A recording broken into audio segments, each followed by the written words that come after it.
മുനവറലി ശിഹാബ് തങ്ങളാണ് നമ്മോടൊപ്പം ചേരുന്നത്. നിങ്ങളെ ചരിത്രത്തിലില്ലാത്ത വിധം യുവാക്കൾക്ക് പ്രാതിനിധ്യം കൊടുത്ത ഒരു പട്ടികയാണല്ലോ പ്രസിദ്ധീകരിച്ചിരിക്കുന്നത്. തീർച്ചയായും ഇത് വലിയ ചരിത്രമാണ്. യുവാക്കൾക്ക് വലിയ പ്രായത്തെ കൊടുത്തു.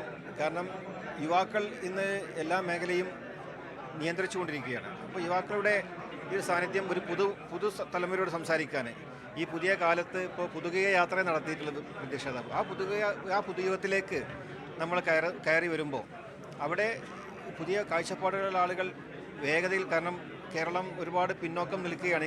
കഴിഞ്ഞ 10 വർഷമായി പിന്നോക്കം നിന്ന കേരളത്തെ കരകയറ്റാൻ വേഗതയിൽ ഓടുന്നവർ വേണം. ആ വേഗത കൂട്ടാൻ കൂടിയാണ് പാർട്ടി ഇത്തരം ഒരു വിഭാഗത്തെ ഉൾക്കൊള്ളിച്ചുകൊണ്ട് അവർക്ക് അവസരം കൊടുക്കുകയുണ്ടായി. അവരെ കൂടി ഈ ഒരു ജനാധിപത്യത്തിൻ്റെ ഭാഗമാക്കി മാറ്റി ഈ പുതിയ തലമുറയോട് സംസാരിക്കാൻ നമുക്ക് സാധിക്കണം. അപ്പോൾ അങ്ങനെയൊക്കെ എല്ലാ ഫാക്റ്റുകളും നോക്കിക്കൊണ്ടാണ് ഇത്തരത്തിലുള്ള ഒരു വലിയ ലിസ്റ്റ് ഇവിടെ മുസ്ലിം ലീഗ് ഇവിടെ ഉണ്ടാക്കിയിട്ടുള്ളത്. 2 വനിതകളെ ഉൾപ്പെടുത്തി അല്ലേ? 2 വനിതകൾ, 2 പ്രതിഭകളായിട്ടുള്ള വനിതകൾ, ഒന്ന് ജയന്തി രാജും തൈലിയും.